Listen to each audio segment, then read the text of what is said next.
Wait a minute, they thought I was finished. Wait a minute, let's get back to business. Let's go, let's go, let's go, let's go.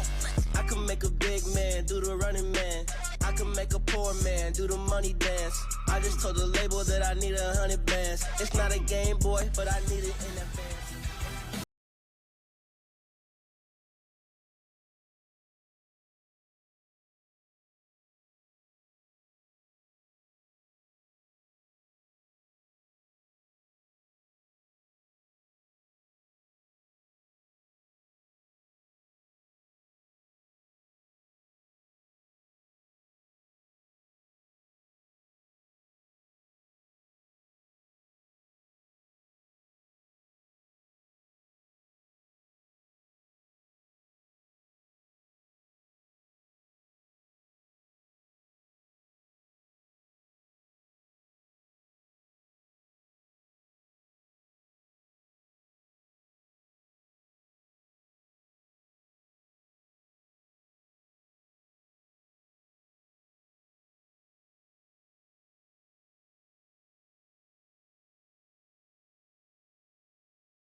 Today. All right, good morning, everyone. What a beautiful morning. It is my distinct honor and pleasure to welcome you all to America's Airfield for the premier Joint Base Andrews Air Show. We are truly honored to open our gates to our communities. I am Colonel Juno, the commander of this amazing installation, and I've been calling the National Capital Region my home for over a decade of my career. And I can say the DMV area is one of the best places to be in the world. It isn't just the sites of our nation's capital or the rich histories of Maryland and Northern Virginia. It is all of you that make this area the best in the world.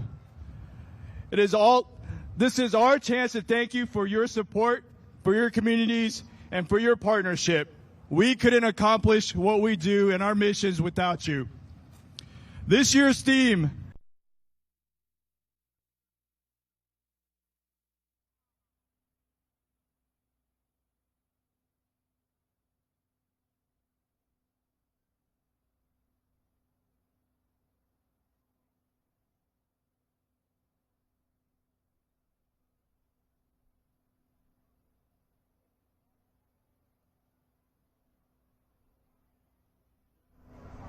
lost the mic.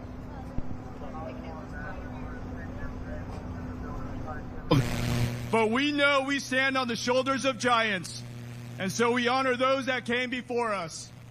From the birth of flight at Kitty Hawk to the hypersonic speeds of tomorrow's aircraft, we are excited to share our past, present, and future with you all.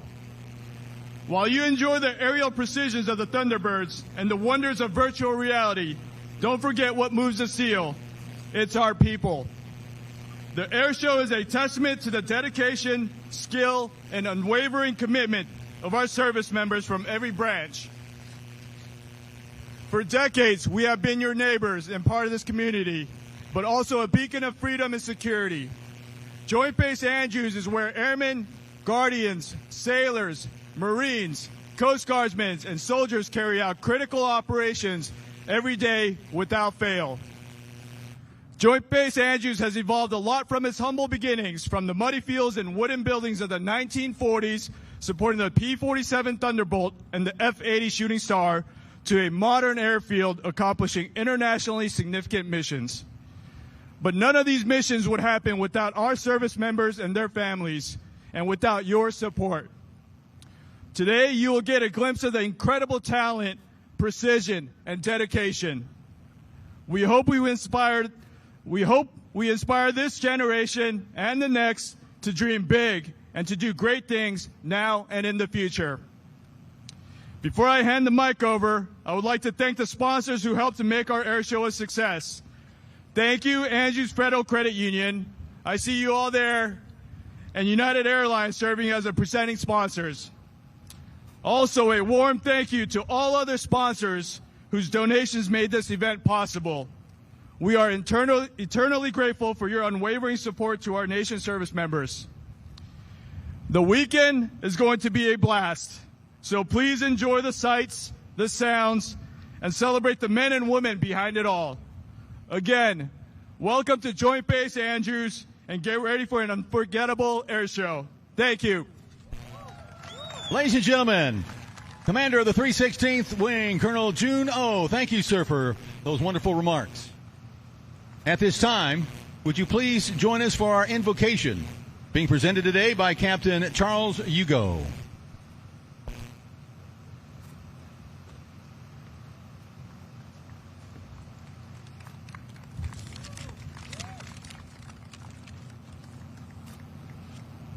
If you may join me in prayer in your own traditions. Lord, on this second day of our air show, we come to you with gratitude. Gratitude for the success of the events of yesterday, gratitude for good weather, and gratitude for all those who invested many, many hours and resources to make this couple of days a reality. Now we ask you, Lord God, grant all our participants a safe and enjoyable day. Guard our pilots and those who direct them. Give them clear minds and careful hearts, that today might be a day filled with joy, filled with fun, and filled with safety. Bless and look after all our volunteers who are guarding entry control points, controlling crowds, picking up trash, caring for the sick, and all the while missing their loved ones.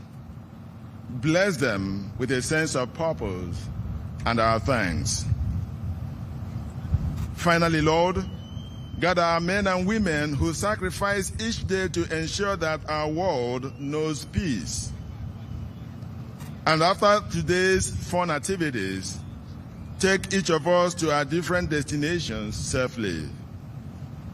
All these things we ask in your holy name. Amen. Thank you, Captain Charles Hugo. All right, ladies and gentlemen, again, we're just moments away from jumpers exiting high overhead. Members of your United States Army Golden Knights. First jump will be a single jumper that'll be coming down. They'll be displaying the American flag. At that time, of course, we'll have our national anthem and get the official first day of Joint Base Air Show 2025 underway. My name is Mike McFarland with David Schultz Air Shows. We're excited to be a part of this exciting weekend. This is an amazing place to be. You're going to see some of the most incredible planes and pilots take to the skies today. We've got a lot to see and do here on the ground as well. Again, we want to encourage everyone, please take care of yourself out here today. Get yourself something to drink, eat, stay well hydrated. Get that sunscreen on, little shade, and make sure you have ear protection as well. It will be noisy throughout the day today.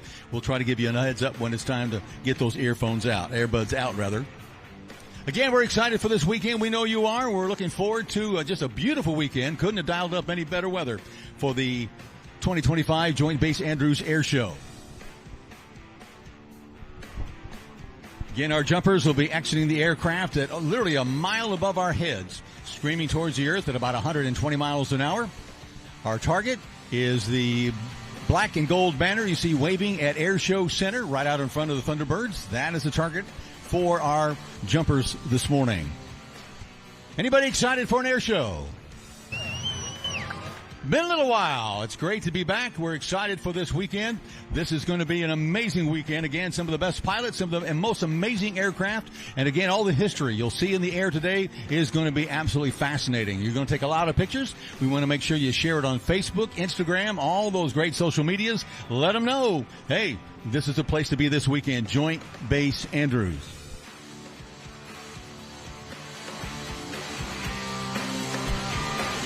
Again, we've got aircraft in the air, members of your hometown heroes. These are aircraft that will represent the 459th Air Refueling Wing. We've got members of the 1st Helicopter Squadron and also members of the 89th. We have got some of your local hometown heroes all in the sky today to be a part of this opening day one of this amazing air show.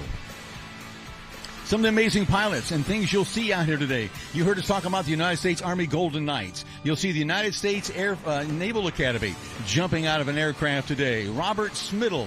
Robert is ex-military, flies an amazing demonstration in the Pitts aerobatic aircraft. We've got Warbird Thunder. These are 2 North American SNJs, naval versions of the advanced trainer used during World War II. You're going to see these aircraft in 2-ship aerobatic formations. That is really, really amazing because during World War II, pilots were told never fly aerobatics below 3,000 feet. And you're going to see these 2 aircraft never get above 3,000 feet, putting on an amazing demonstration, Warbird Thunder. We'll get more World War II aircraft into the skies, the C-47 Skytrain. This aircraft was listed as one of the main reasons by General Eisenhower that we won World War II. Of the 7 things he listed, this aircraft was number 2 on that list as to why we won World War II. So again, you're going to see this aircraft. You're going to see the iconic P-40 Warhawk, made famous, of course, by the American Volunteer Group, better known as the Flying Tigers. They're going to be flying today. You're going to see this iconic aircraft in the sky, probably one of the most recognizable look of an aircraft from World War II with the tiger shark mouth on the front of the aircraft. Again, more great history. The United States FA-18F Super Hornet demonstration. This is an amazing aircraft. Again, if you watch Top Gun Maverick, you watch this aircraft, this was the type of aircraft you saw in the movie. You're going to get a chance to see an incredible demonstration by the Super Hornet. Wing Walker Sam. Samantha's going to be up there with her husband, Mike. This is a husband and wife team. He actually lets his wife get on top of the aircraft and wing walk. It's an amazing thing to see. It takes us back to the early days of aviation, back in the 1920s and 30s. You're going to get a chance to see Mike and Sam perform for us today as she gets up on top of the wing and stands there, holds on, and goes through all these aerobatic maneuvers on the outside of the plane. It's absolutely fun to watch. We'll get more history in the sky. The B-25J Panchito, one of those beautifully restored Mitchell bombers from World War II. You're going to see this aircraft in the sky. It's amazing to think that 16 of these aircraft, land-based medium bombers, were put on an aircraft carrier, the USS Hornet, and taken over to bomb Japan just 4 months after December 7th, 1941. It was one of the most incredible missions ever put together. Even though it didn't do a lot of damage to the Japanese as far as bombs, what it did is give us a big morale boost and also made the Japanese keep fighter squadrons in Japan to defend the homeland. They had never been attacked before in their own homeland. It was the first time it ever happened, and the aircraft you see flying here today represents those aircraft that took part in that incredible mission in April of 1942. Aaron Delu, flying the extra 330 rather. This aircraft, again, is an amazing high-performance aerobatic aircraft made with light composite material. You'll see things this aircraft will do that you would never dream you'd see an aircraft be able to do. Because of the new lightweight materials, the thrust-to-weight ratio on our aerobatic aircraft are absolutely amazing. And the aircraft can perform aerobatics that really only RC aircraft could ever do. It's wild to watch. You'll not want to miss a single moment of watching Aaron as he gets into the skies in the extra 330. More military hardware takes to the sky in the United States Air Force C-17A Globemaster III. This is a workhorse aircraft that can literally get supplies and personnel into almost any location around the world. It is an incredible aircraft, and the demonstration you'll see will prove just how versatile this aircraft really is. R.J. Gritter in the decathlon. The decathlon is an aircraft that's legendary in the world of aerobatics because it has trained so many pilots to learn how to do aerobatics. That's primarily what the aircraft was designed to do. It can also be used for sport aviation and a lot of fun to fly anyway, but it's an aircraft that really is one of the first stepping stones that an aerobatic pilot would take to learn the art of aerobatics. He's going to put on an amazing demonstration in this aircraft that is really fun to watch because he does it with half the horsepower that everybody else does. So RJ with us this weekend in the decathlon, an amazing demonstration. Great to have him here. We have the T-33 ace maker. Aaron Collier is with us this weekend. The T-33 is the very first jet trainer ever used by the United States Air Force. It was designed after the P-80 Shooting Star, and it was one of the first operational jets. But of course, at that time, we had no jet trainers. Everything was piston powered, had a propeller in front of it. So what we had to do was come up, obviously, with jet training aircraft. And the T-33 was developed from the P-80 Shooting Star, the fighter version, by stretching the fuselage about 3 feet, adding that extra seat, and she became a legendary trainer. As a matter of fact, one of the most used jet trainers in the world. So what a great another piece of history we'll see as the T-33 will take to the skies. Mike Gullion in the EA-330, again, another extra aircraft. Mike has been flying air shows for over 25 years. He is a master in the world of aerobatics. Again, watching and doing things that we just can't fathom. He's able to do it, pull it off. It's absolutely fun to watch, absolutely amazing. You'll not want to take your eyes off him for a single second. And of course, still coming up, the United States Air Force Thunderbirds. Ladies and gentlemen, this is an amazing weekend. Some great pilots, some amazing planes. We want you to avail yourself of all the activities out here today. Check out all the vendors. We've got a kids play zone. We have the inflatable slide. You'll see the space shuttle inflated back over there. Bounce around. The kids will love it. Burn off some calories. They'll sleep really well tonight. Let them have some fun over in the kids' play zone. Plus, we're going to have Heritage Leadership Forum. These are going to be meetings where you'll get a chance to get up close and personal to some amazing people who have been a part of our military throughout the years. We want to encourage you to stop by and check out the American Heritage Leadership. These are, again, a chance to get up close and personal. These Heritage Leadership Forums, they'll start at 12 noon today, and they'll have different colonels that'll be our lieutenant colonels that you can meet up close and personal, hear their stories, and learn some amazing things from some of these amazing people who have served our nation so well. Again, these are Heritage Leadership Forums, and they'll get underway starting at noon today. All right, ladies and gentlemen, we're just minutes away from our first jumper out of the plane on his way down. Again, this will be an amazing sight as you look high overhead. Smoke on, Aaron Deluge across the sky. Ladies and gentlemen, please, at this time, stand and join us. Remove your hats.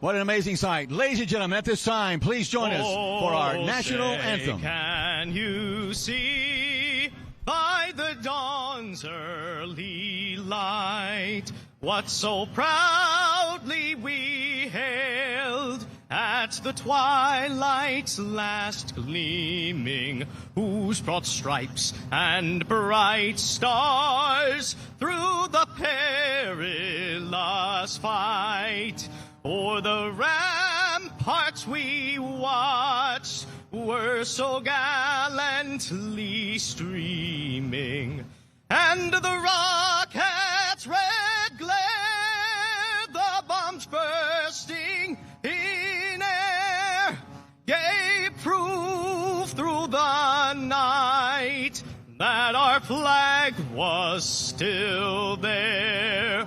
Oh, say does that star-spangled banner yet wave o'er the land of the free and the home of the brave? Ladies and gentlemen, welcome to day one of the 2025 Joint Base Andrews 2025 Air Show. Watch now as our jumper comes down at a pinpoint target landing.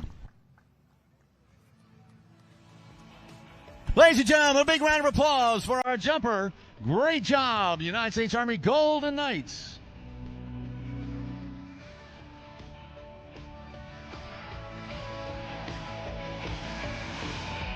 Come on, give it up. Andrews, he can hear you up there.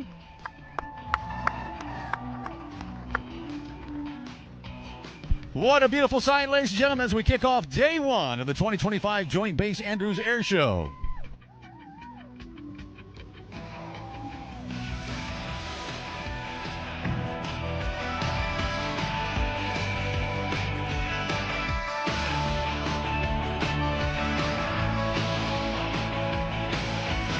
As you heard me mention earlier, an incredible lineup of planes and pilots this weekend. It's going to be an amazing day. The sky is beautiful, crystal clear. This is what we call severe clear day. Couldn't have dialed up a better weekend for the weekend's air show. We're so excited you're here. We know you're ready for some fun and excitement as the sky will soon be filled with aircraft, again, dating from World War II all the way up to our modern military aircraft of today. Again, we want to remind you, take care of yourself. Be good to you. You're the only you out there. So make sure you drink plenty of fluids. Get your earbuds. Make sure you protect your ears, protect your body. Drink sunscreen. Get something, cover if you need it. We do have first aid available on the ramp area if you need to. But if you take care of yourself, hopefully, you won't have to avail yourself of that. We've got so much to see and do. We're excited. We're glad you're here. And let's keep an eye to the sky.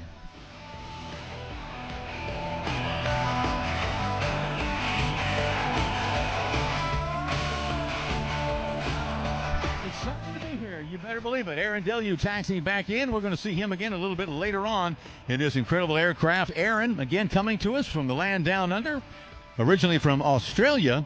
He's got an amazing pilot, an amazing friend. Got a chance to work with Aaron.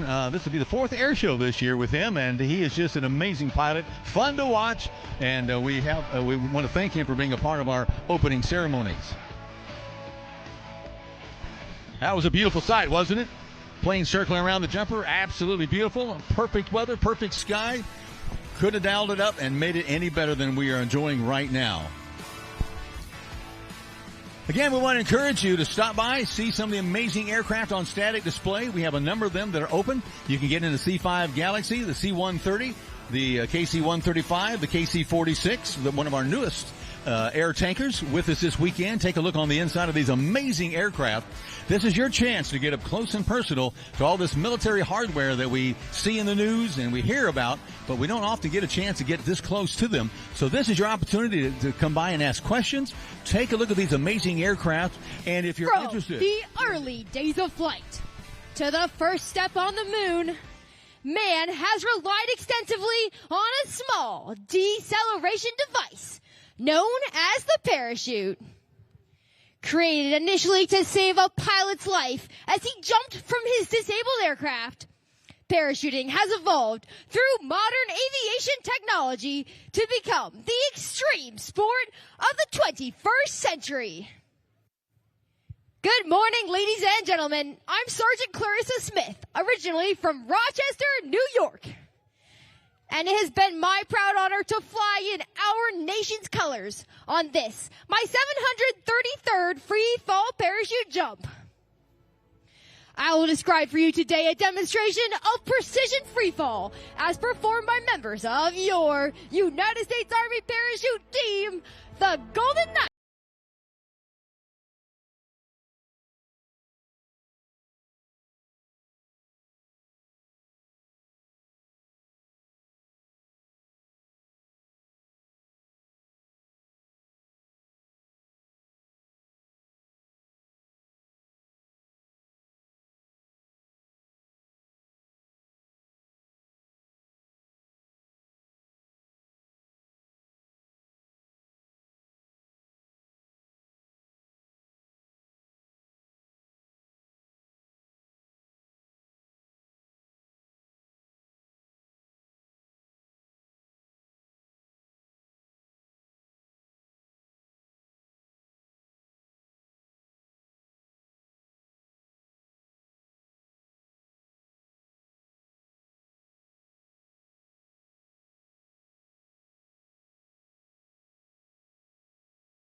faced with a unique situation, a traffic jam in the sky.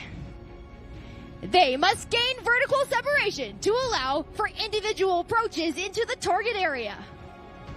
This is accomplished by pulling down on the front part of the parachute and spiraling down at speeds of 60 miles per hour. This enables the jumpers to set up a traffic pattern just like you might see aircraft at a busy airport. At 1,000 feet, the jumper does what is called a wind penetration check, checking his distance and speed across the ground. He then flies a downwind leg, a base leg 90 degrees to the target, and then faces into the wind for a final approach. It takes a great deal of concentration to land dead center on the target. The jumpers keep a close eye on the windsock, located in the target area. Once on final approach, they then shift all their concentration to a small black dot located in the center of the orange X. As this jumper nears the target, watch the minor corrections used in obtaining a beautiful target landing. As this jumper brings the parachute over the target, watch the movements they make with the steering lines, showing you the full flight characteristics of the Ram Air canopy as they bring it over the target for a beautiful dead center landing. Looking high overhead, you may see that several of our parachutes appear to have become entangled, but that is not the case. These jumpers are performing a facet of the sport called canopy relative work. With the advanced aerodynamic design of these Ram Air parachutes, they are able to fly their parachutes right next to each other without adversely affecting their flight characteristics. As these jumpers set up their landing pattern, they must keep a very close eye on the windsock located in the target area, as it takes a great deal of concentration to bring these two parachutes and our 900 square foot Army Star drop flag into such a small target area. As the jumpers near the ground, the pilot will give a command of ready brake, and both jumpers will separate for safe, soft, stand-up landings right here in the target area.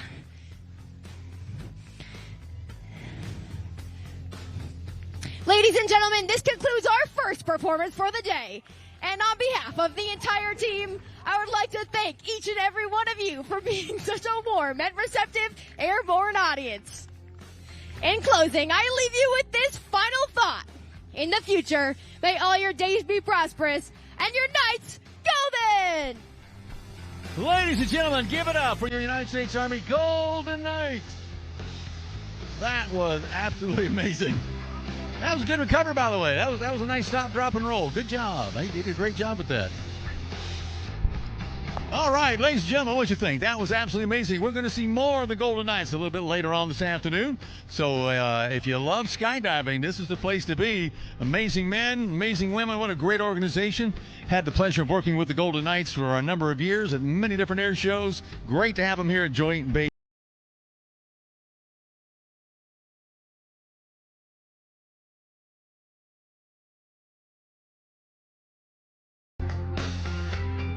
All right, ladies and gentlemen, we're underway. We're rocking and rolling. And in just a few moments, some of your hometown heroes will be making their way across the skies.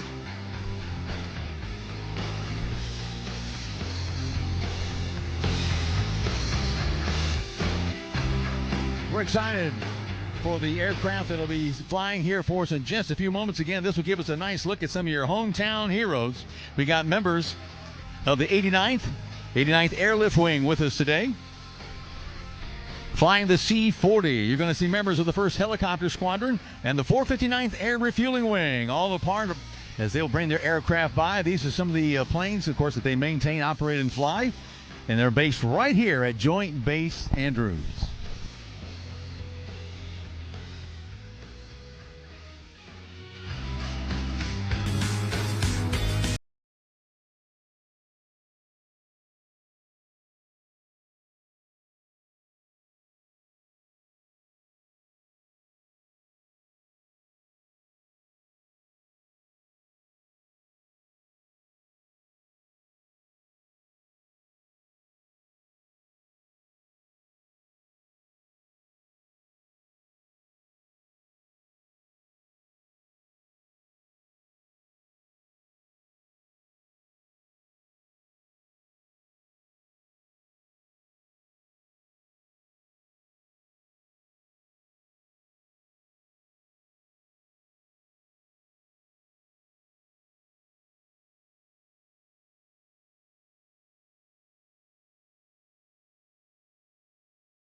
Established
the 89th has been the face of American air power in support of diplomacy, delivering leadership safely, securely, and reliable around the globe.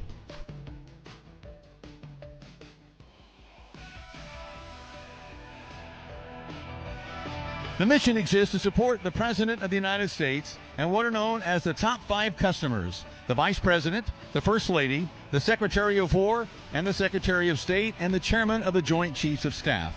To execute these no-fail missions, the 89th operates a versatile fleet of aircraft like the C-32A, the C-40B, the C-37A and B, alongside with Presidential Airlift Group flying the VC-125A. The C-40, ladies and gentlemen, flying past members of your 89th.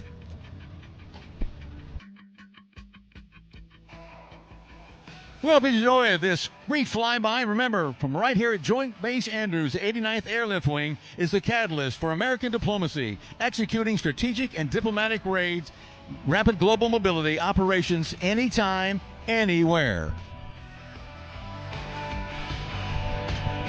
Now, coming inbound, the KC-135.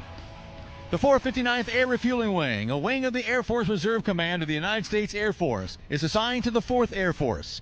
The wing flies and maintains the Boeing KC-135 Stratotankers, providing air refueling. The wing, over the years, is a 6-time recipient of the Air Force Outstanding Unit Award.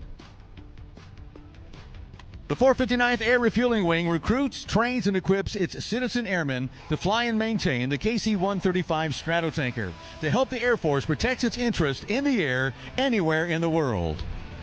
Ladies and gentlemen, from your right, the KC-135.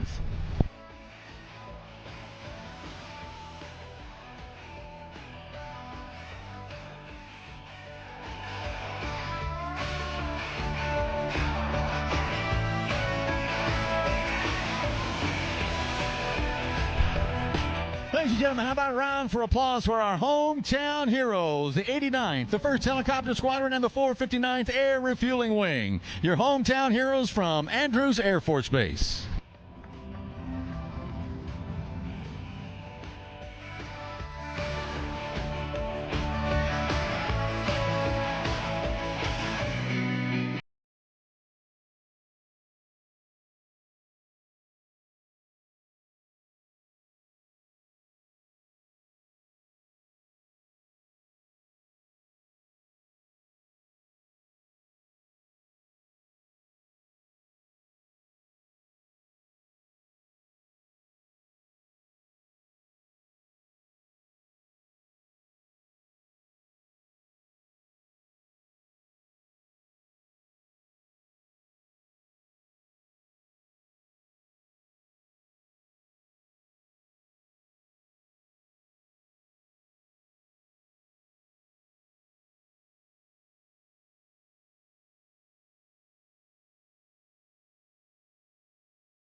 Shout out to our sponsors of this weekend's air show. Again, no bucks, no Buck Rogers. Thank you, Andrews Federal Credit Union.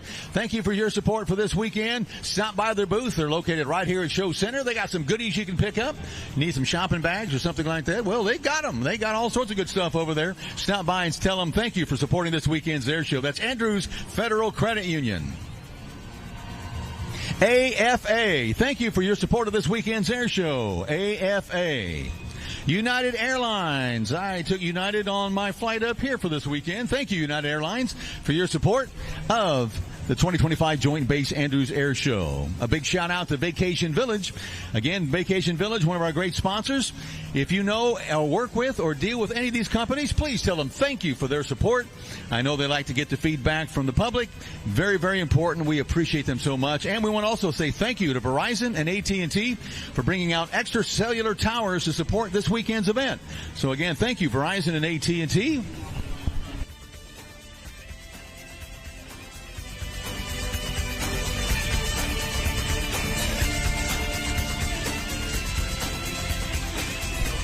So much to see and do. You want to avail yourself of all the fun and activities out here today. Not only do we have a lot of aircraft on static display, look at this. I mean, we've got the C-5, one of the largest aircraft in the world. It's bigger than a 747, parked on the far north end of the ramp. You can take a tour through this amazing aircraft. Check it out. We got the C-130. We've got the a C-32, I believe, over there. We've got the Osprey, an incredible aircraft, those rotating engines. It can take off like a helicopter, and then those engines rotate. You've probably seen a movie with those in there. They're pretty cool. We got two great examples of that. Along with F-35, we have the F-15s parked out here on the ramp. We got a lot of history parked on the ramp. We have a P-51 Mustang, considered by many to be the best overall fighter of World War II. We have a C-54, the aircraft that flew in the Berlin airlift at the end of World War II. Again, this aircraft originally designed as a passenger airliner, something that it would later go on to do after World War II. You can take a tour inside the C-54. It's got a mini museum about the Berlin airlift. You can learn more about the history of this aircraft and how it participated in the Berlin airlift. Check it out. It's the big silver 4-engine aircraft called the C-54. If you've ever wondered what it would be like to be in the cockpit of an aerobatic aircraft, well, you can experience that. Mike Goulian has got a semi-tractor trailer parked right over here by hangar number 4. You can't miss it. The big black and gold trailer, the black 18-wheeler. You can take a flight simulator ride of what it's like to be in an aerobatic aircraft. If you've ever wondered what it might be like, check it out. He's located right over by hangar number 4, the big 18-wheeler. You can't miss it. Go check out that flight experience. It's something you'll remember from this weekend. I'll guarantee it.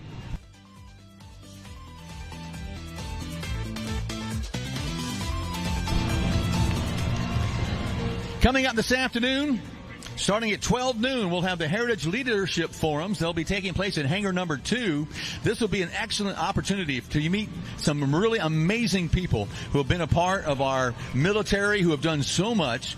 We have Colonel Chuck de Bellevue. I hope I'm pronouncing that correctly. Chuck will be here. Chuck is America's top ace in the Vietnam War and the last ace to serve on active duty in the United States Air Force. He flew 220 combat missions as a Laredo high-speed forward air controller and was credited with the destruction of 6 enemy fighters. Now, to become an ace, you have to shoot down 5 enemy aircraft, and after that, you consider an ace. He shot down 6 enemy fighters in aerial combat in the Vietnam War. He's also the recipient of the Air Medal Distinguished Flying Cross, Legion of Merit, and the Air Force Cross and Silver Star.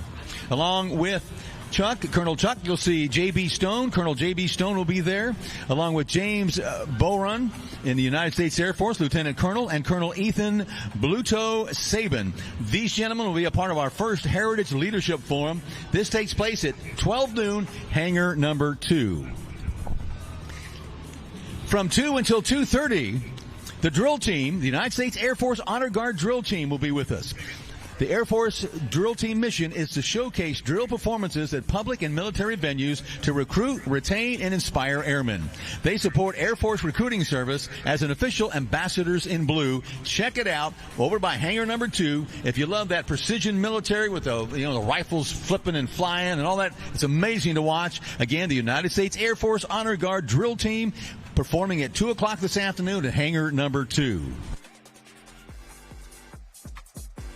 If you have not downloaded the official Joint Base Andrews 2025 Air Show app, well, you're behind the curve.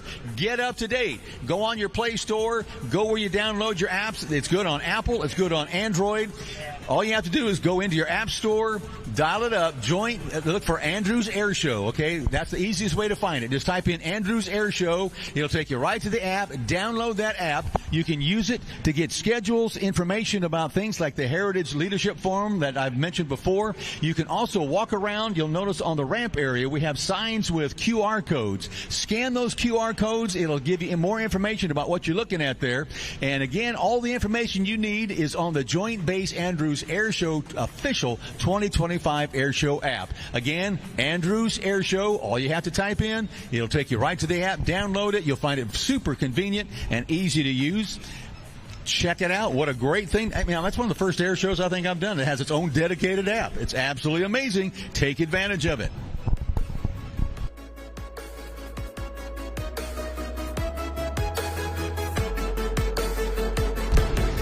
Also coming up at 2:30 this afternoon at hangar number 2, the United States Air Force Band Max Impact is going to be performing.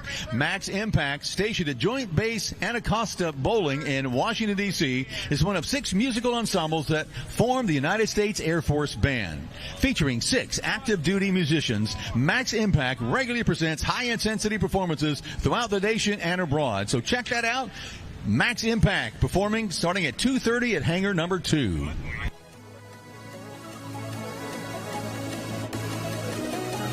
Ladies and gentlemen, high overhead, members of the United States Navy Academy skydiving team.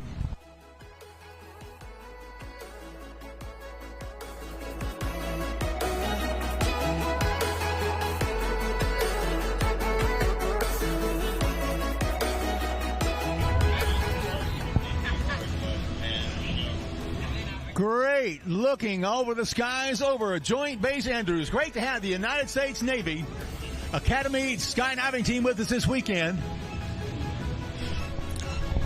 The interesting thing about these parachutes, by the way, they operate exactly the way the Wright brothers' first airplane operated. The Wright brothers' first aircraft that flew in 1903 didn't have ailerons. They would actually warp the wings, twist the wings to turn left or right. These parachutes operate with the same principle. They have control cables that the jumper can use to pull down either to the left or right to steer the direction of flight. What he does is when he pulls down on that control cable, it actually causes the left or right side of the parachute to stall, and that allows him to turn in that direction. So they're fully capable of controlling the direction of flight, and if you keep an eye on them, ladies and gentlemen, as they come down, they'll actually fly a pattern similar to an aircraft. You can get a base, downwind, and final, and as they get close to the ground, watch as they'll pull down on both control cables at the same time. What this causes to happen is for the parachute to stall out, just like an aircraft does right before it touches the ground. This allows the jumper to land on a hard surface and a nice soft landing. Watch now as he gets close to the ground. Watch now, he'll shoot for that target right in front of the Thunderbirds. Again, there's a pull on the right cable, comes down on final. Watch now, pull downs on both control cables at the same time. And there you have a nice soft 2-point landing, ladies and gentlemen.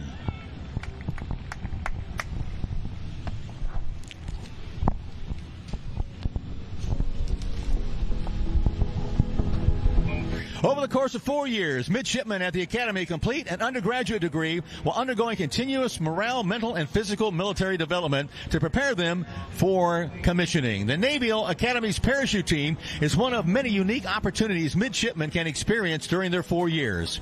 After trying out during their freshman year, midshipmen spend their time learning both free fall and parachute disciplines to compete in competitions and execute demonstration jumps like the one here today.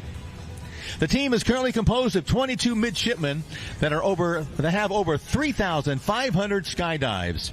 The jumpers featured today are from the current senior and junior class and are hoping to commission into various communities such as naval aviation, marine ground, submarines, and surface warfare. Following the demonstration jump, the team will be packing at the south end of the runway and walking around the air show vendors. So go Navy, beat Army. Again, watch as they come down, pulls on both control cable. Look at that. Another perfect landing, ladies and gentlemen. And there's the challenge, the Beat Army flag.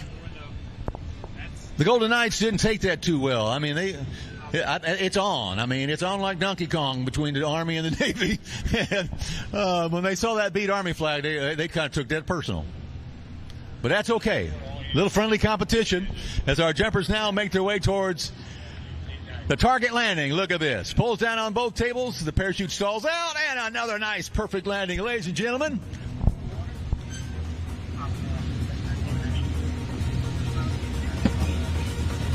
One more jumper to go, ladies and gentlemen, from the United States Naval Academy. Great to have him here this weekend at Joint Base Andrews 2025. Ladies and gentlemen, let's give a big round of applause to your United States Naval Academy skydiving team.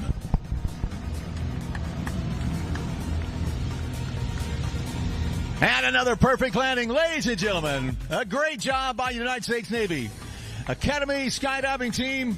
Perfect landings, perfect execution.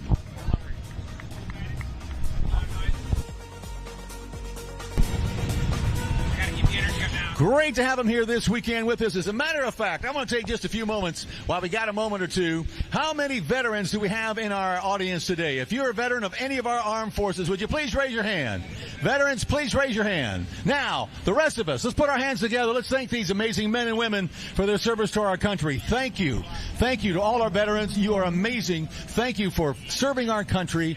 They do it freely, ladies and gentlemen. Nobody is forced to get in the military. We appreciate all of your veterans that are out here today. You guys are amazing. We can't express it enough, believe me. The Golden Knights aircraft, the C-147, landing, touching down, we'll be taxiing in. If you look very carefully at the back of the fuselage, you'll see the door completely removed from the back of the fuselage so our jumpers can exit.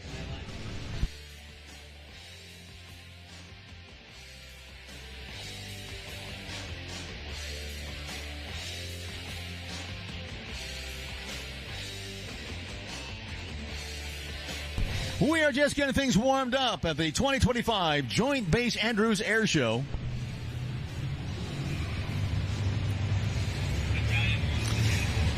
Coming up, we've got Robert, call sign Rooster Smittle in the Pitts aircraft. Again, the Pitts, is an amazing aircraft that dates back to the 1940s when it was originally designed by Curtis Pitts.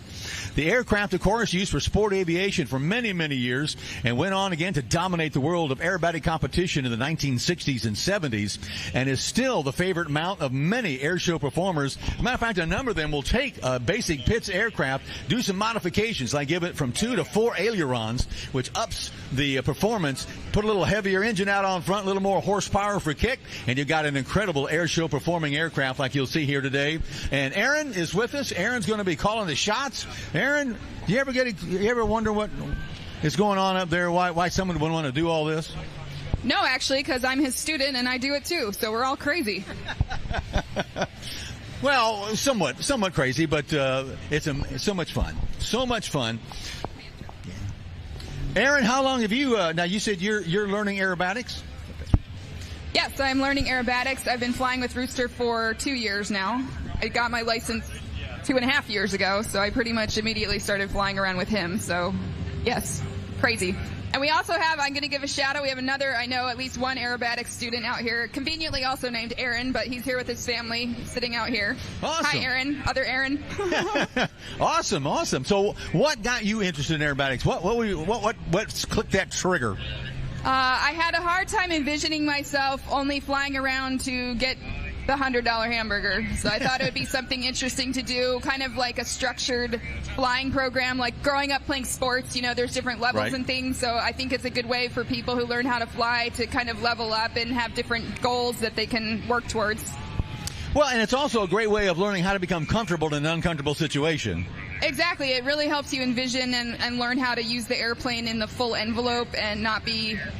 you should still be concerned if you're flying a plane and you're doing things it doesn't want to do, but it at least helps you understand really how far a plane can go before you're really going to be in trouble and what to do if you do get in that situation.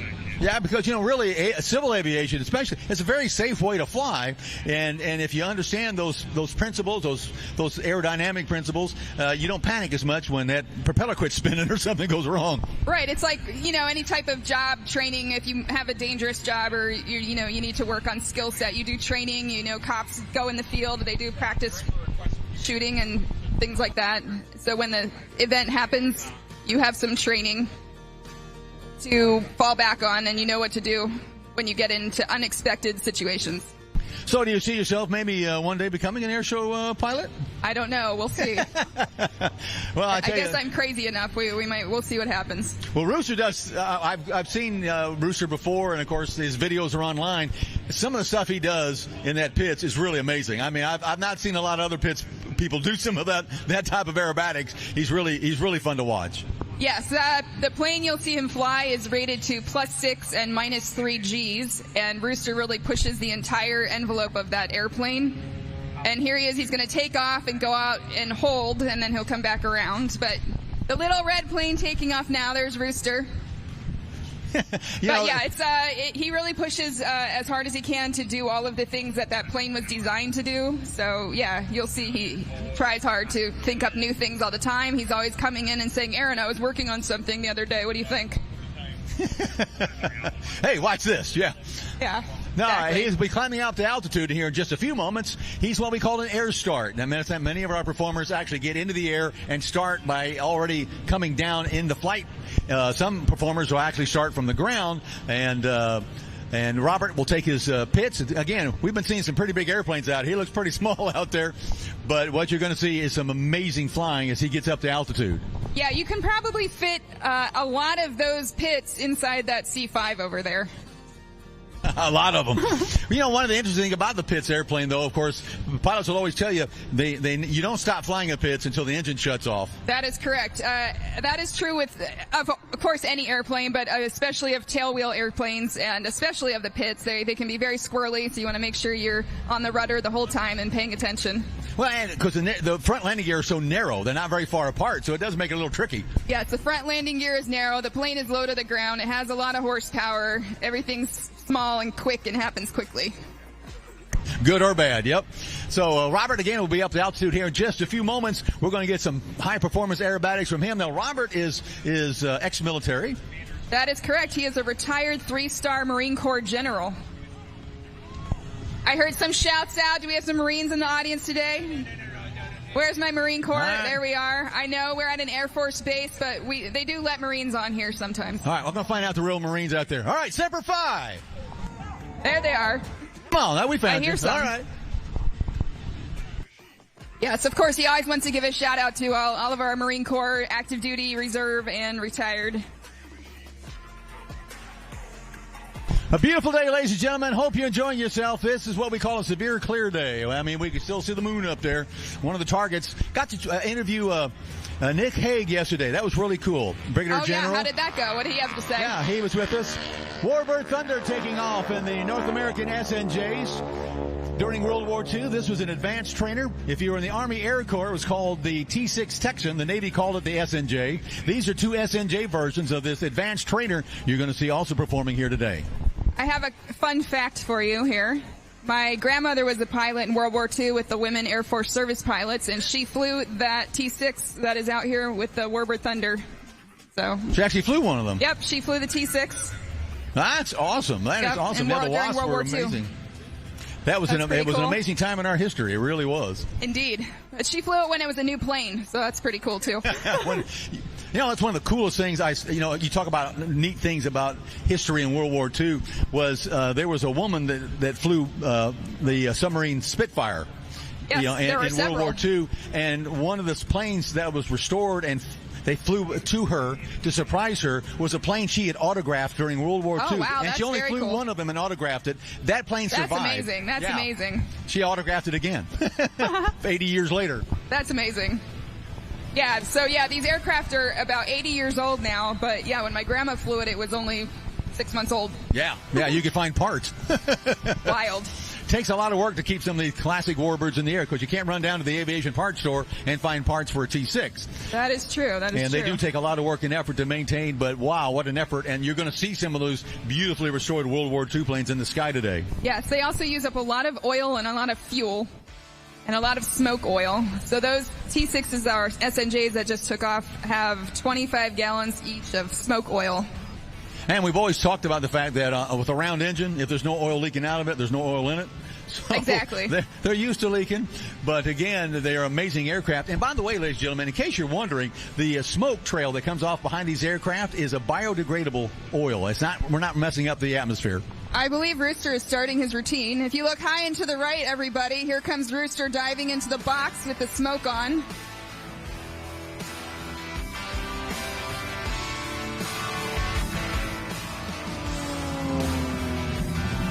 All right, he's going to start out the routine with a vertical roll into a hammerhead. You'll see him kick the rudder here as he loses altitude and power. He's going to come straight back down. He likes to watch the smoke here so he can see how the smoke is moving and adjust his routine accordingly. As you can imagine, these performers have a particular box of space they need to stay in. So if there's a lot of wind one way or the other, they need to adjust how they're flying. So he likes to do that at the beginning of the show.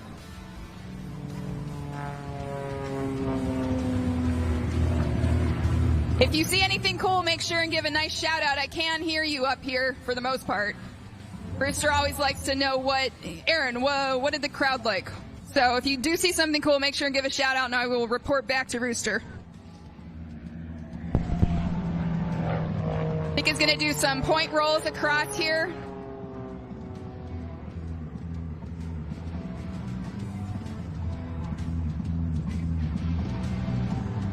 And a nice half Cuban, which is a 5/8 loop, and then he comes back upright.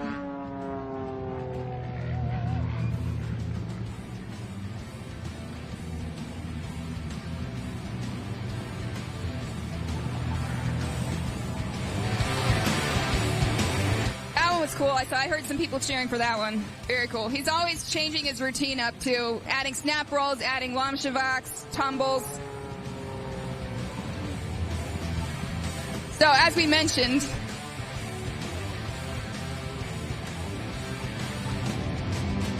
Bob has many titles, including professor, flight instructor, and general. But when it's air show time, you can call him Rooster.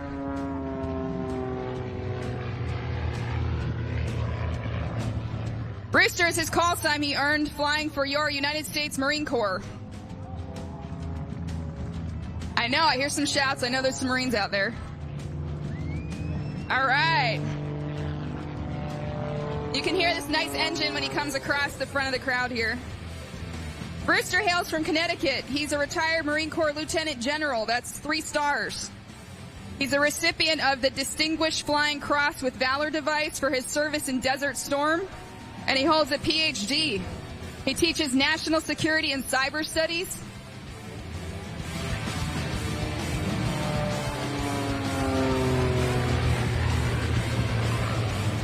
He likes to say that the maneuvers he performs today are reminiscent of his time leading the largest Marine Corps strike on the first night of Operation Desert Storm. This is an awesome, that's one of my favorites, a nice tail slide. That was a good one, huh? Yes. Favorite. A true Renaissance man.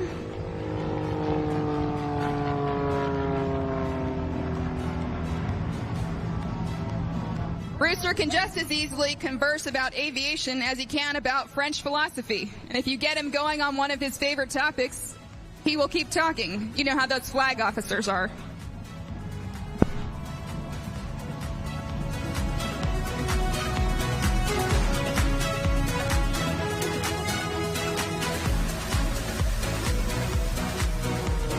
Here's a beautiful knife edge pass. You can see that wonderful red and white iconic paint scheme on the pits.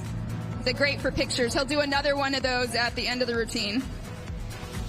Rooster has almost 7,000 hours of flight time, including over 4,700 hours in tactical fighters, including the F-4, F-18, and F-5, with numerous aircraft carrier landings. Rooster is a Top Gun graduate. And he likes to say he begins his air show routine like a pop-up attack, flying at low altitude and acquiring enemy radar.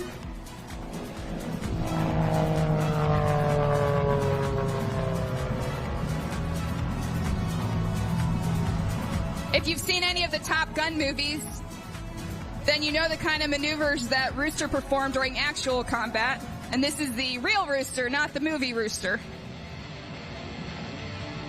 That was a good one. I heard you guys cheering. I hear you. Don't worry. Yes, cheering. Yes, I love the excitement. You'll not be surprised to learn that Rooster enjoys racing cars and motorcycles in addition to airplanes. This is a man who really has a need for speed. He has raced in the Reno air races, and he's looking forward to possibly racing in the Roswell air races maybe next year. He raced in Reno in an S1D model Pitts, which is a single-seat version of the plane you're looking at here.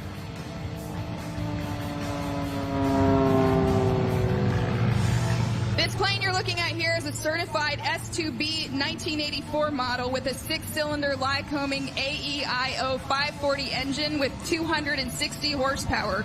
The plane has an inverted fuel and oil system, so you'll notice when he flies upside down, the engine doesn't quit. He can't do it forever, but for a while. If you ever wonder, how can I learn to do some of this aerobatic flying? You're in luck because Rooster, as I mentioned, is a certified flight instructor. He teaches right here in Maryland out of Easton Airport, and he also teaches out of Leesburg Airport in Virginia. Rooster taught advanced fighter tactics to the United States Marine Corps aviators for over 35 years. We also have a super decathlon at Rooster Aerobatics, which is a training aerobatic plane.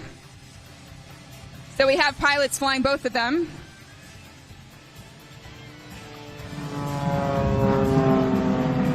Flying air shows, training the next generation of aviators, and connecting with experienced pilots provides the opportunity for Rooster to give back to the world of aviation, which has meant so much in his life.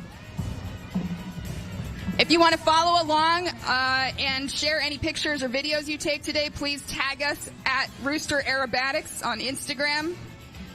And if you want information about the school, you can also go on at Aerobatics on Instagram, at Rooster Aerobatics. We also have a website, roosteraerobatics.com. And there's a contact form on there. You can contact Rooster. He does PITS transition training, CFI spin training, aerobatic training, contest training.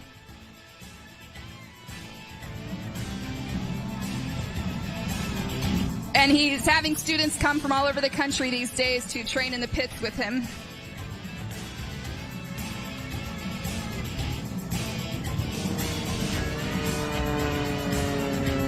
There's another beautiful knife edge pass there. Nice picture, opportunity.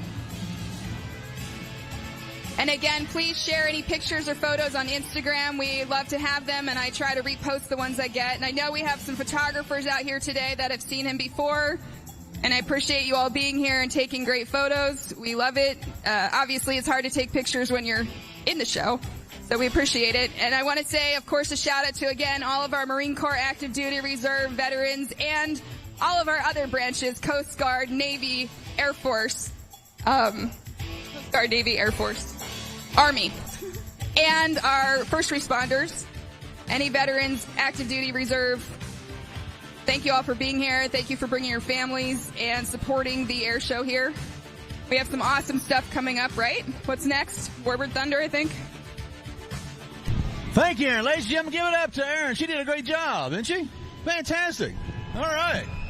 And who knows? Like I said, one of the days we'll be talking about you up there. Huh? Maybe. We'll see. We'll give it a shot. I think I have a lot of training to do before that happens. a few more flight hours to go. A couple more flight hours. Yeah. All right, Aaron. Thank you. Thank you. We look forward to some more fun tomorrow. No, actually, you guys are leaving. Yes. You're bugging out of Unfortunately, here. Rooster will not be here tomorrow. He will be at Ocean City Air Show in New Jersey. So that's right. So those who came out here today, you got a special treat. You got to see Rooster. Absolutely. So. Well, we thank you guys for coming. Amazing performance, and great to meet both of you. Thank you. You too. Good job. Thank you. Hope everyone enjoys the air show today. I know we're having fun. You're enjoying it so far. Come on, Joint Base, let's give it up. Wow, we are really getting things warmed up around here. We got a lot more to go. Get yourself a good seat. Get yourself some good food. Again, take care of yourself out here today. Get some shade. Get some sunscreen. Drink plenty of fluid. If you don't have any ear protection, I know the vendors out here do have earbuds. They are available, ear protection. You'll need it. We'll try to warn you when it's time to put the earplugs in. Give you a little earplug warning when it's going to get noisy out here today, and especially if you have children under the age of 2. The jet noise really hard on small ears. It's tough on big ears, but especially small children. Make sure you have ear protection for your kids. And again, we'll try to give you a heads up when it's going to get noisy. Still got more to go, a lot more to go here at the first day of the 2025 Joint Base Andrews Air Show. We do remind you, listen, if you have fun out here today, you can come out again tomorrow. We're going to do it all over again. So if you're an air show junkie like myself, love to come to them, then come on out. If you love it, we'll let you come back tomorrow. Still to come, Warbird Thunder and the SNJs. Again, advanced trainers in World War II. Now, you just saw an aircraft that's designed for aerobatics, the Pitts Special. Again, a plane that has just really been an amazing aircraft in the world of aerobatics and air shows for many, many years.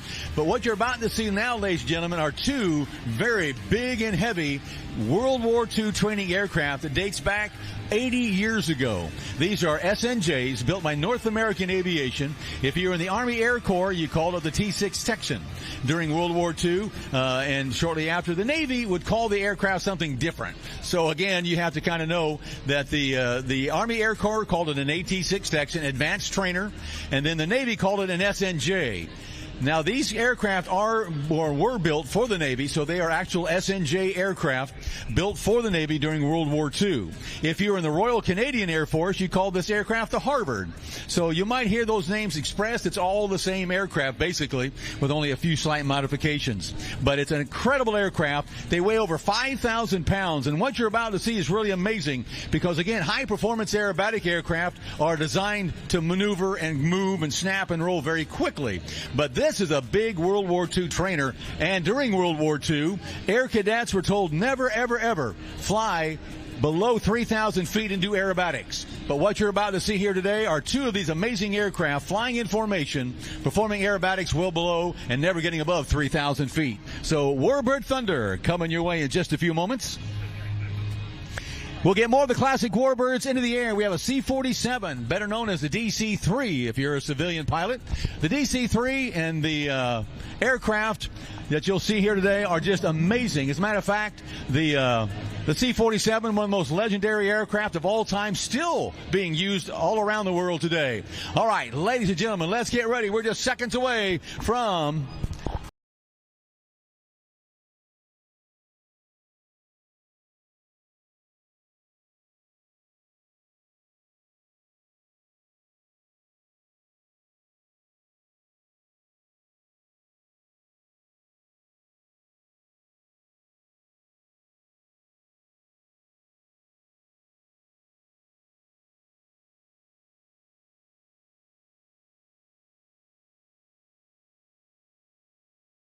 is Warbird Thunder Air Shows. These are two World War II era ex-Navy advanced training aircraft designated as SNJs. The demonstration features classic aerobatic military training maneuvers while showcasing the precision, beauty, and grace of formation aerobatics.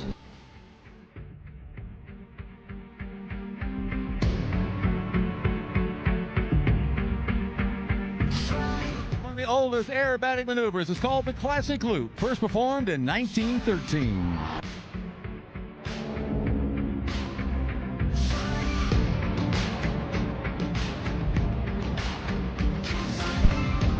Formation flying is a skilled art demanding discipline and trust.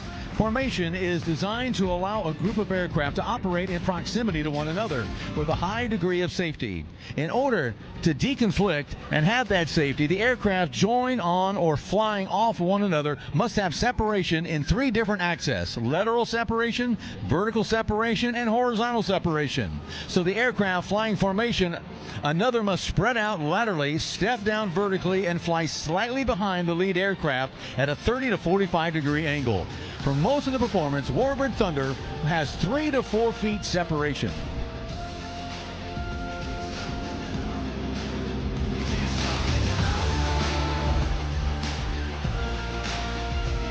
This next maneuver is part of a loop and part roll. It's known for its elegance. It's the barrel roll. Since the 1930s, the barrel roll has been a cornerstone of military flight training worldwide.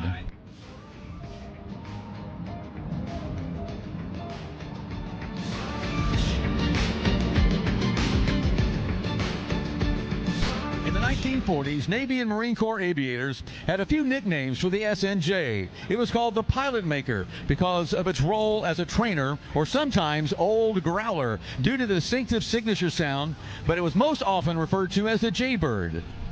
These aircraft were manufactured by North American Aviation in Inglewood, California, and are designed as an SNJ because they were Navy aircraft. The Army Air Corps and later the Air Force had a version designated as the T-6, and again the Canadians called it the Harvard. There were over 15,500 of these aircraft produced, and they are commonly referred to as Texans. Most military pilots of the greatest generation received their advanced training in a Texan, and without a doubt, this aircraft played a major role in training all of our pilots for both World War II and the Korean conflict.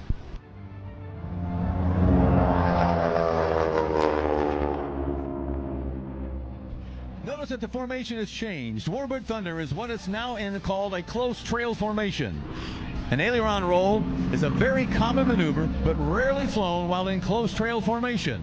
This requires incredible precision and trust because the wing pilot is singularly focused on the lead aircraft.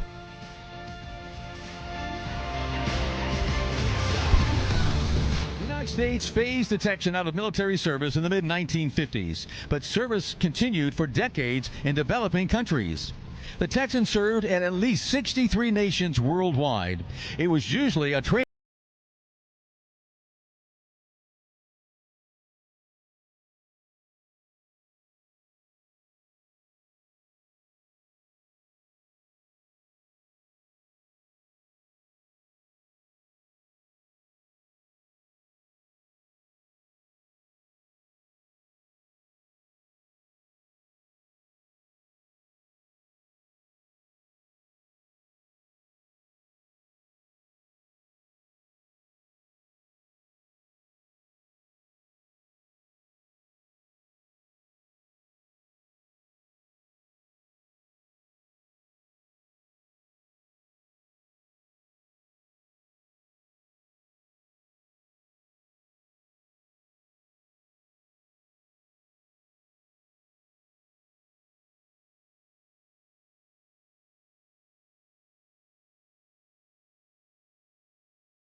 He's a third-generation pilot and learned to fly at 17 years of age.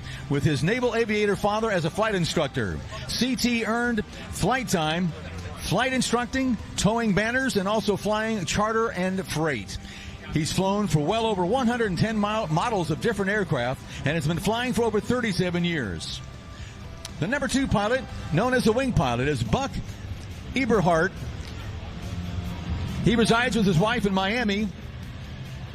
Buck started flying in sailplanes at 14 and powered aircraft when he was just 17 years old. After graduating from Daniel Webster College, Buick served in the United States Navy for 20 years as an F-14 Tomcat and an A-4 Skyhawk pilot. Buick has been an airshow performer in the MiG-17, the A-4 Skyhawk, and the L-39. Both CT and Soto are both airline captains for a major airline. This next maneuver is dedicated to the men and women of our military and to the family members that have sacrificed and support them.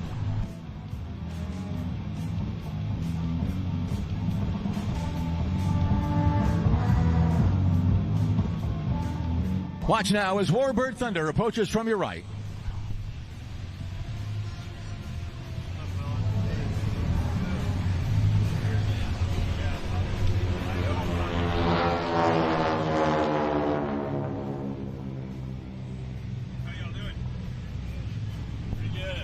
Again, this maneuver is dedicated to the men and women of our military and to the family members that sacrifice and support them. A big heart in the sky.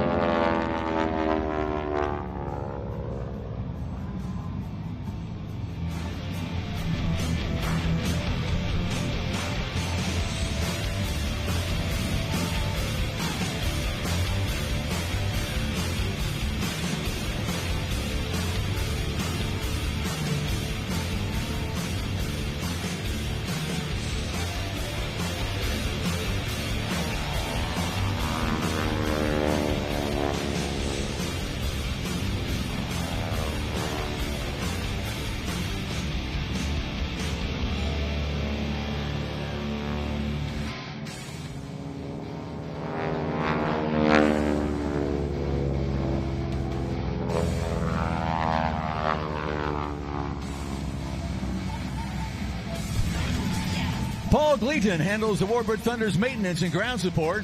Paul is an FAA licensed airframe and power plant mechanic and is also a private pilot. He spent over 30 years as a professional firefighter and a paramedic. Paul is also a member of Virginia's FEMA Task Force 2, responding to national disasters as an expert in building collapse, confined space, and high-angle rescue.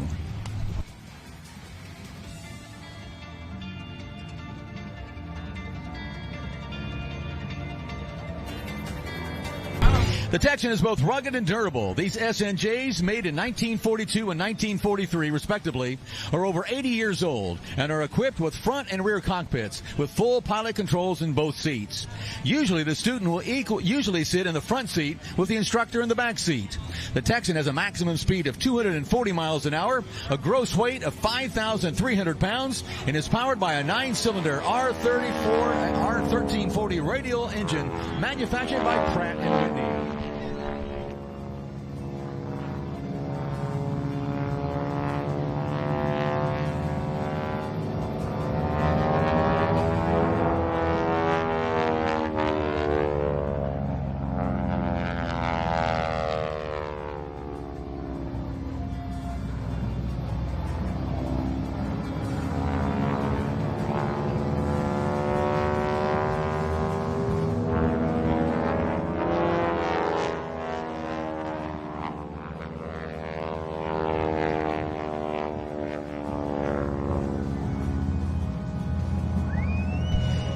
The engine is almost more significant than the aircraft. The Pratt & Whitney WAPS series design was considered revolutionary and has received an Historic Engineering Landmark Award from the American Society of Mechanical Engineers. To transfer the R1340 600 horsepower into thrust requires a huge propeller. It's a 9 foot in diameter. The occasional bark you hear are the propeller tips approaching supersonic speeds and occasionally actually breaking the sound barrier. That's that unique loud sound you hear as the aircraft passes by.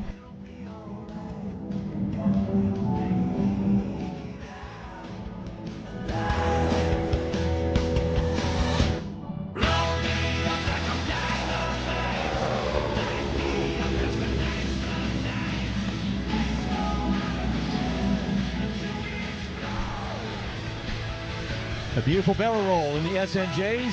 Takes a lot of work for the #2 pilot to stay outside and stay in formation. He has to go twice as far and travel twice as quickly as the lead pilot.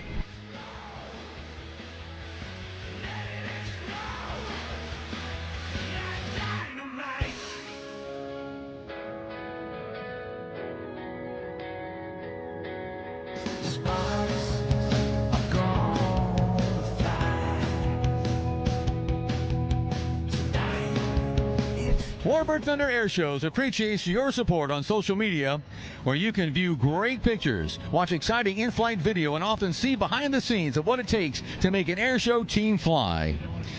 You can find them on Facebook, Instagram, TikTok, or on the website at warbirdthunder.com.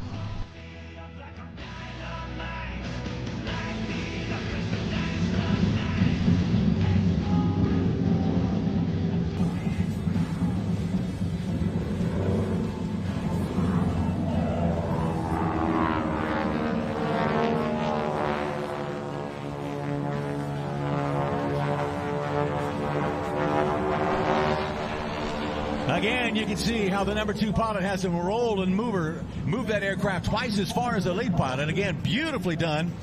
Warbird Thunder putting on an incredible exhibition in these incredible aircraft from World War II, the SNJ. Again, be sure to find them on Facebook, Instagram, TikTok, and on their website, warbirdthunder.com.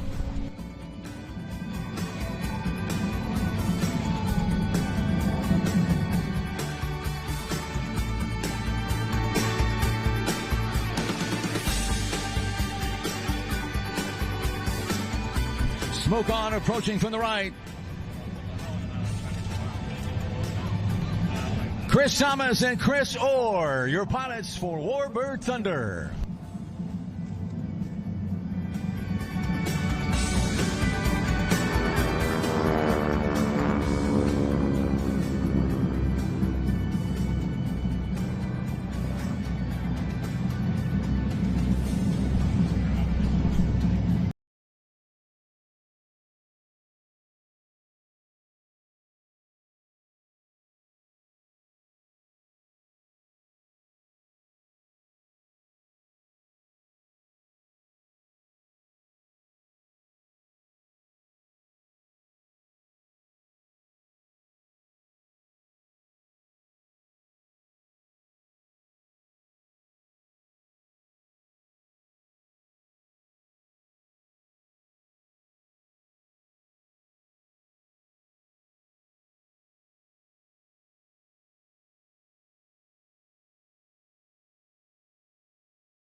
For the C-47 and the P-40 Warhawk. The C-47, again, one of the most legendary aircraft of all time, designed originally as a passenger airliner called the DC-3. This is would have been a plane that our grandparents would have flown in an airline. This was an airliner back in the 1930s and the 1940s. This was state of the art. Unlike some of the incredible jets we have today, we're going to take you back to when our grandparents and great-grandparents flew across the nation in propeller-driven aircraft.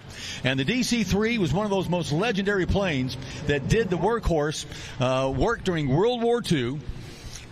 It was pressed into service, as were many civilian aircraft during World War II, because, again, we needed airplanes. We needed training aircraft. We needed all support, because when World War II happened, we were building aircraft primarily for other countries. America did not officially enter World War II until December 8th, 1941. But the war had already been going on since September of 1939. So when America officially joined the war, so many civilian aircraft were quickly transferred into military service, and the C-47 was one of those amazing aircraft. Maybe the C-17 If you were in the Navy during World War II, you called this aircraft an R-4D. The British called it the Skytrain.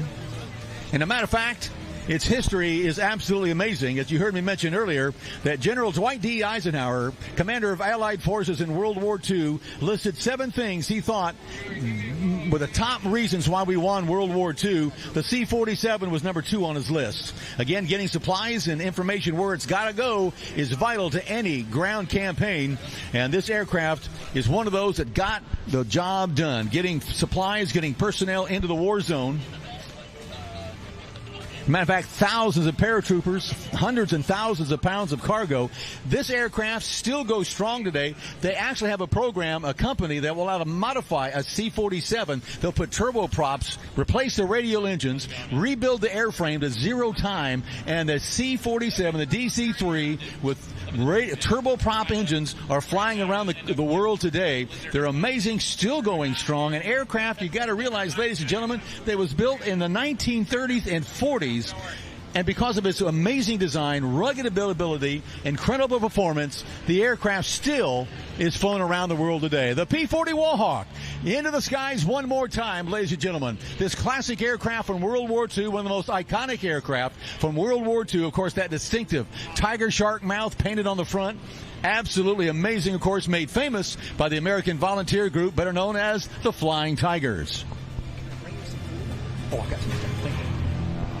The C-47 lifting off, ladies and gentlemen. Again, the C-47. The DC-3, you'll note the distinctive black and white stripes painted on the fuselage and wings. These black and white stripes were indicative of aircraft that were Allied, used in the Normandy invasion in June of 1944. There were so many aircraft in the air, it was very difficult many times to determine who was friend or foe. So these black and white stripes were painted on our aircraft, so anti-aircraft gun from ships wouldn't fire at these aircraft. And of course, if the enemy did show up, we knew exactly who he was. He didn't have black and white stripes on the aircraft.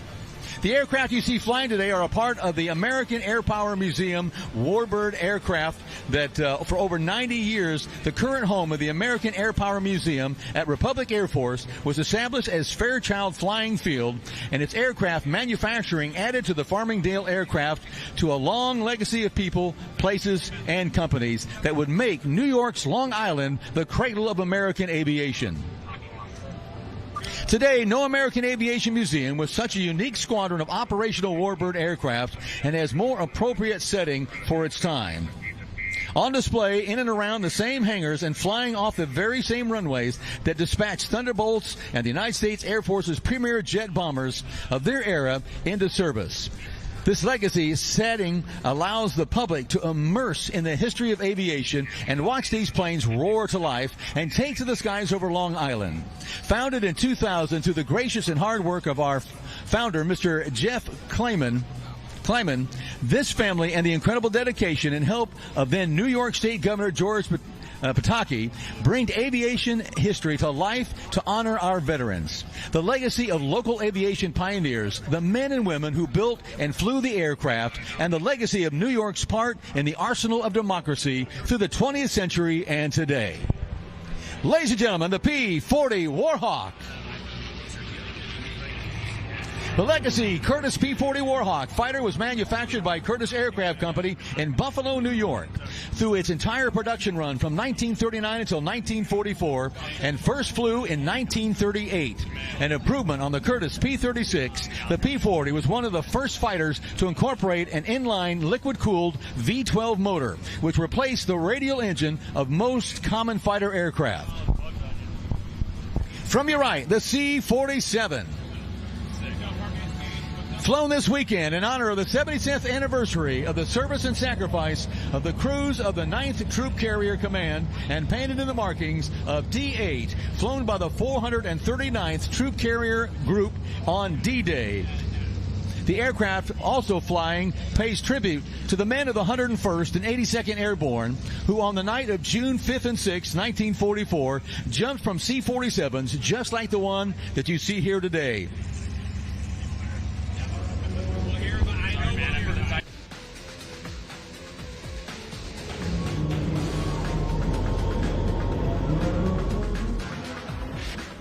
Once again, get your cameras ready. Ladies and gentlemen, it's approaching from the right, the P-40 Warhawk.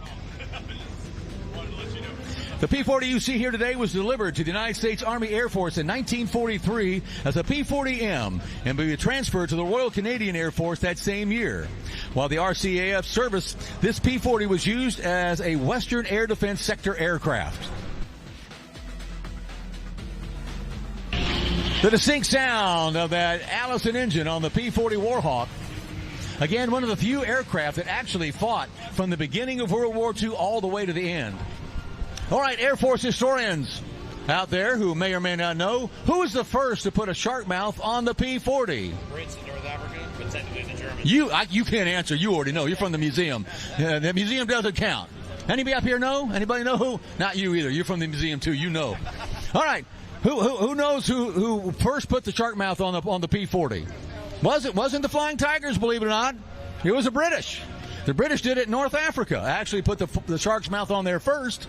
But of course, the P-40 Warhawk, the Flying Tigers made it famous. The C-47, once again, the distinctive black and white stripes. You can see them very clearly on this amazing aircraft. Again, the DC-3, the C-47.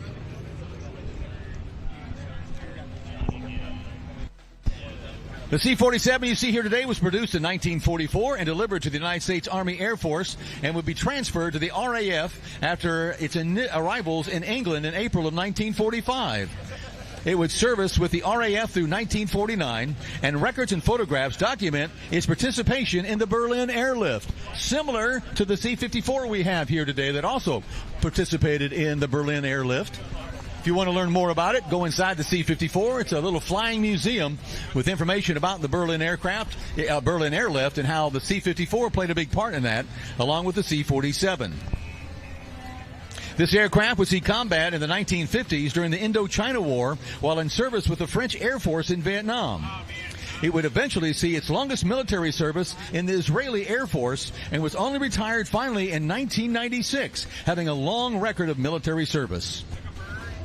So again, what you're seeing here today is not only military history, but even aircraft history, as again, this aircraft, again, originally manufactured in 1944, stayed in military service until 1996. This aircraft was acquired by the American Airpower Museum in the early 2000s and has become a regular at air show circuit. As a matter of fact, you can actually see this aircraft on several TV shows and movies, ABC's Pan Am, NBC's Blacklist, CBS's Bull and Madam Secretary. This aircraft has appeared on all those television shows. The aircraft is honored to have flown real-life band of brothers, the 101st Airborne veterans Bill and Forrest Gruth in 1904.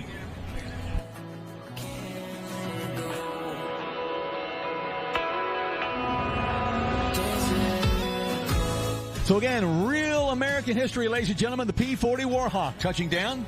Again, made famous by the Flying Tigers. The P-40, again, was not an aircraft that had the great performance that was necessary to be a top-line fighter, but it was so rugged and loved by so many pilots, they continue to fly the P-40 again throughout World War II from the beginning till the end. The P-40 again powered by a V12 liquid-cooled engine, producing 1,240 horsepower. The P-40 has a wingspan of 37 feet, a max speed of 334 miles an hour. It was armed with 6 50-caliber Browning machine guns and can carry up to 2,000 pounds of bombs.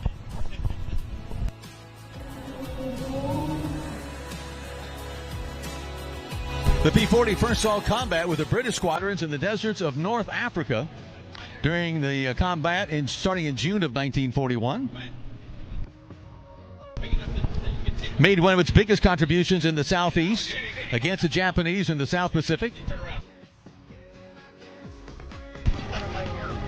The P-40 actually performed surprisingly well as a fighter. Based on wartime victory claims, over 200 Allied pilots became aces. That's shooting down at least 5 enemy aircraft. So over 200 Allied fighter pilots became aces in the P-40. Some became double aces. During the attack on Pearl Harbor, most of the P-40s were destroyed on the ground. However, a few managed to get into the air and shoot down several Japanese aircraft.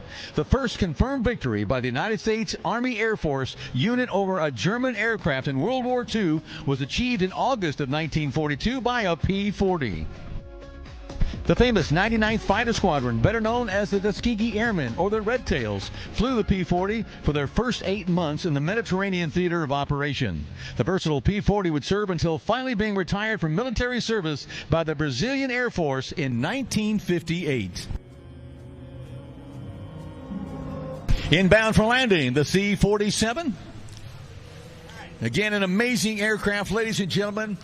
The C-47, again, a workhorse of World War II that has kept going and going and going. And again, you heard me mention earlier, still being flown all around the world today.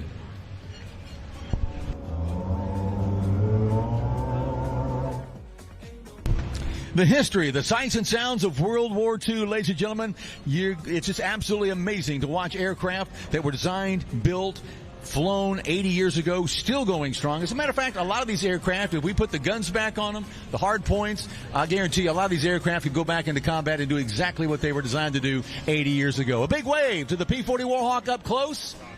Check it out, ladies and gentlemen. Look at that beautiful piece of Army hardware. Again, during World War II, the Air Force was not a separate entity. It was a part of the Army, so that's why you hear it referred to as the Army Air Force or the Army Air Corps. The Air Force would become a separate branch of service in 1947. And interestingly enough, these aircraft, even though they were fighter aircraft, they had the letter designation P. Not F, but P. Now, the P stood for pursuit aircraft. That's the way these aircraft were originally designated. Not as fighters, but as pursuit aircraft. So that's why you get the designation P-40, P-48, P-38, P-47. What a beautiful aircraft, ladies and gentlemen. Up close, the P-40 Warhawk, painted up in markings of the Flying Tigers, later on becoming a part of the Army Air Corps after the attack on Pearl Harbor.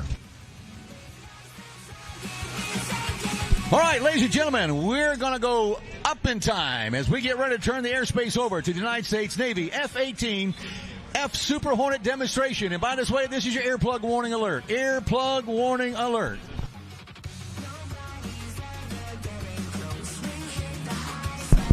Good afternoon, ladies and gentlemen. My name is Lieutenant Rudisill, call sign Donkey. And on behalf of the United States Navy and Strike Fighter Squadron 106, we are proud to present your U.S. Navy Rhino demo team. The demo flight profile you're about to witness highlights the mobility, versatility, and power of the most lethal carrier-based strike fighter aircraft in the world, the FA-18 Super Hornet, nicknamed the Rhino. The aircraft performing today is the F model, the two-seat variant of the Super Hornet. In today's demonstration, Lieutenant Commander Mike Segala, call sign Longshot from York, Maine.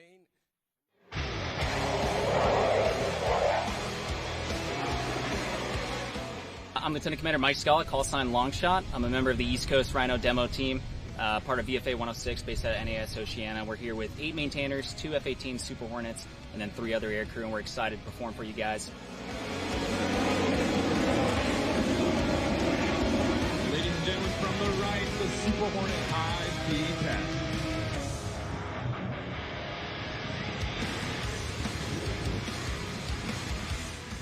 So what makes the Super Hornet unique at this air show? It's a multi-role aircraft. Think of it like essentially the workhorse of the U.S. Navy. It's capable of doing essentially every mission set that you can think of. So air to surface, dropping bombs, air to air, firing missiles, refueling other aircraft airborne, and also naturally we land on the carrier as part of the U.S. Navy.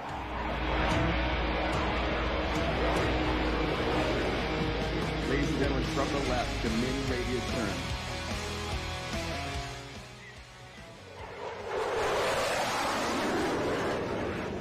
What can you expect to see out of our show today? We'll start off left to right on takeoff, executing a dirty roll, and then from there you can expect max afterburner to be plugged essentially the whole time. The show will be very tight, within 2 nautical miles of the airfield. Honestly, a big privilege to be part of the team. We get the privilege of representing the U.S. Navy in front of the public, so it means a lot. We're very happy to be here.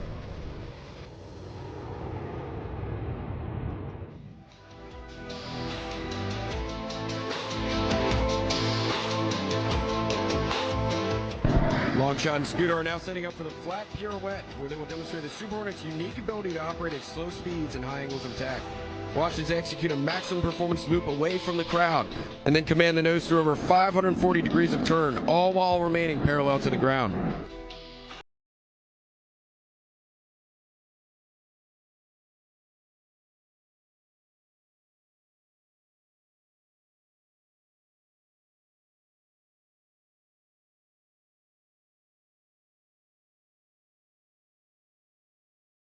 Longshot and Scooter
Shot scooter will first pull the aircraft into the vertical, then roll the canopy towards the crowd, following a negative G push over to wings level. Aircrew uses the F-18's 2 digital flight control computers to rotate back to bullseye nose low, all while keeping their canopy pinned to the crowd. This ability to rapidly swap nose and tail position gives the Super Hornet a distinct advantage in the air-to-air arena of a dogfight.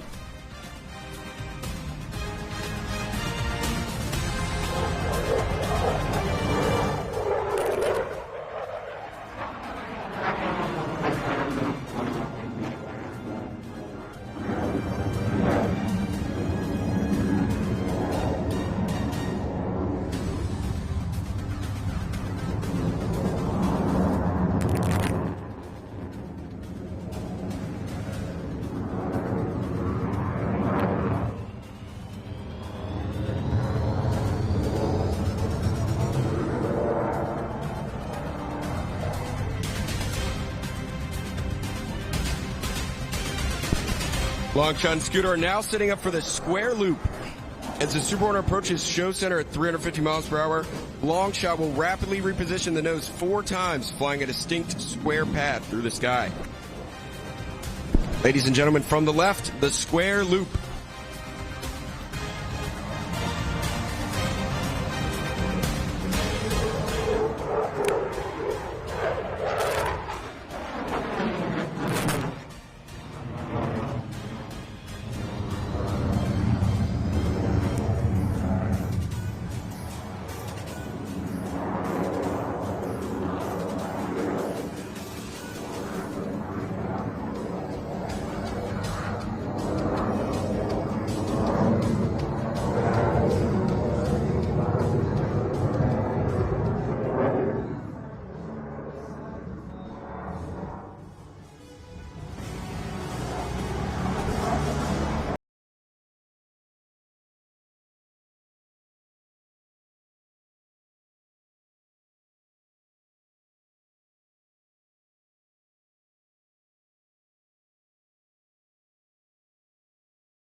Flight control computers allow it to remain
The job of a naval aviator is not complete until their aircraft is back aboard its floating home. And we take great professional pride in our unique ability to land aboard a 100,000-ton U.S. naval aircraft carrier. To land in an arena 1/10 the length of a normal-sized runway, carrier aviators must touch down between 4 wires stretched across the deck of the ship. To do this, we use an optical landing system commonly referred to as the ball. During the final portion of the approach, aircrew and the landing signal officer, known as paddles, work together to get the aircraft safely aboard. Let's check in and listen on the final approach. Tower paddles, radio check. Tower paddles, has you loud and clear. Gotcha, loud and clear on backup. Gag paddles, we're getting 25 over 10. Slightly. 206, 3/4 ball, call the ball. 206 on the ball, 5-0. Roger, ball, mom, shaking her hips. Low power. You're on center line. Little racer line up. On glide slope. On center line. Just a little power now. Easy with it. Now back on bolter, bolter, bolter. Hook skip bolter.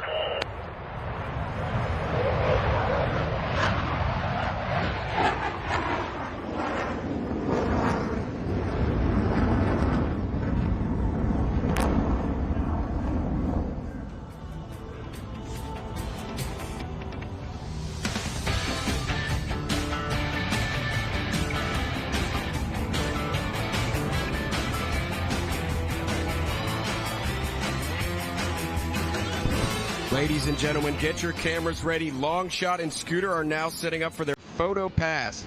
The aircraft will pass show center in a 90-degree right angle of bank at 200 feet and in maximum afterburner.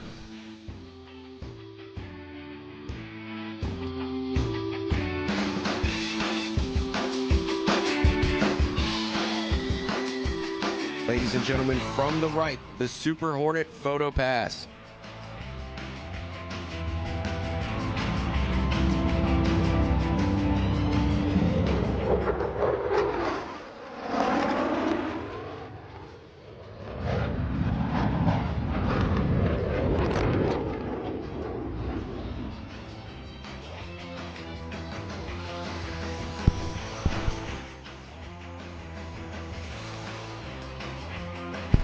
And gentlemen, the F-18 you saw here today is one of many used to train pilots and Wizzos at Strike Fighter Squadron 106, based at Naval Air Station Oceana, Virginia Beach, Virginia. Longshot, myself, Scooter, and Diva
The C-17A Globemaster 3 demonstration.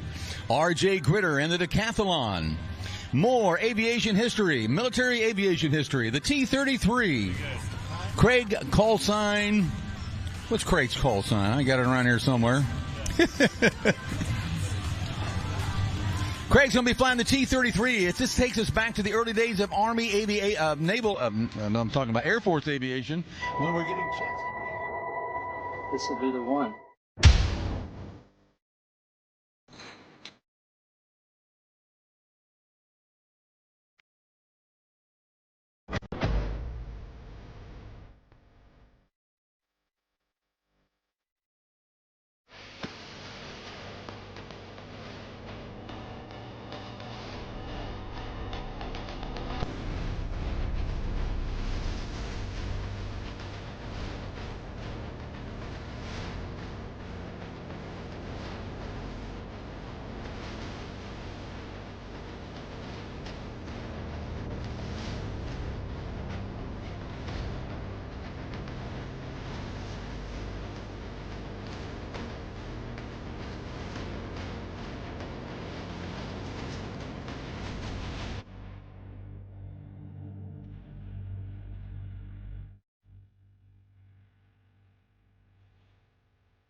The Air Force is like a great boxer.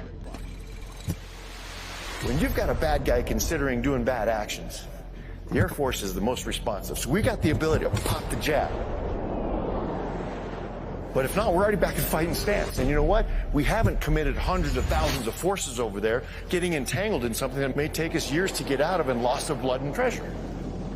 If it's fighting with a joint force, we take a lot of them there if they got to get fast. That's what your Air Force does. So we can take it across the entire spectrum. Your Air Force provides that opportunity without the escalation threat. That's what air power does. And oh, by the way, if that didn't convince them, we got another jab, we got the hook, we got the uppercut, we got the right cross, and we got the frickin' haymaker. More options for the president. Everything from rapid response all the way to decisive victory. That is what air power, anytime, anywhere means. The one thing we can never lose sight of is the fact that Americans keep signing up saying they want to join the team. And the team that is the United States Air Force continues to be the best in the world. They show up every day. They do what they're asked. They do it with excellence. They do it in a way that makes us all proud. This is one Air Force. This is more Air Force. This is your Air Force.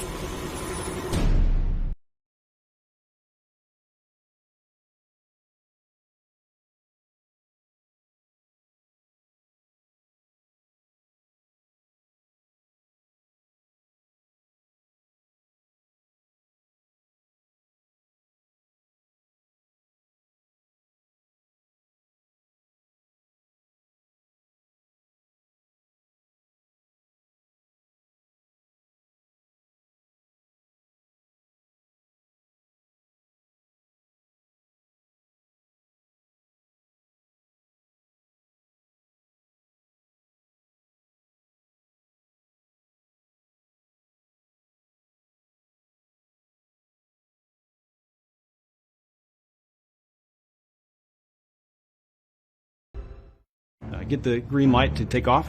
So this is another normal night mission, just like any other. And we were out there for a couple hours with no real calm about anything having actually happened, so we thought, all right, maybe it's like off. Boards gets the first lock, and boy, he does exactly what he was taught and shot within about 20 seconds of getting that lock. I'm going to do this, and I'm going to be the first one in my formation, and I'm by far the least experienced. I'm going to give someone else a chance to tell me not to before I do it. So I was like, hey, we're targeted. No one said anything. I was like, all right, we get a little closer. Yep, there goes the missile. All right, boys, here we go. That's a drone. And then the radar gets another and another. It fills. It's all attack drones. I would just say drone there, and then shoot. Missile would come off the rail. Drone destroyed. Next 8 engagements, and then it was like, wow, that happened fast. The ground is on fire right now. You could see every single one of the drones where they hit. And that just took about 45 minutes to shoot all of the missiles that we could off of that force ship before we had to come home out of missiles and try and get some more to go back up. 300 weapons were fired at a target man. 6 of them hit. No one died. This is way, way bigger than me just shooting missiles at drones. This is defense of our coalition partners. We got to be part of a thing that was meaningful and had an impact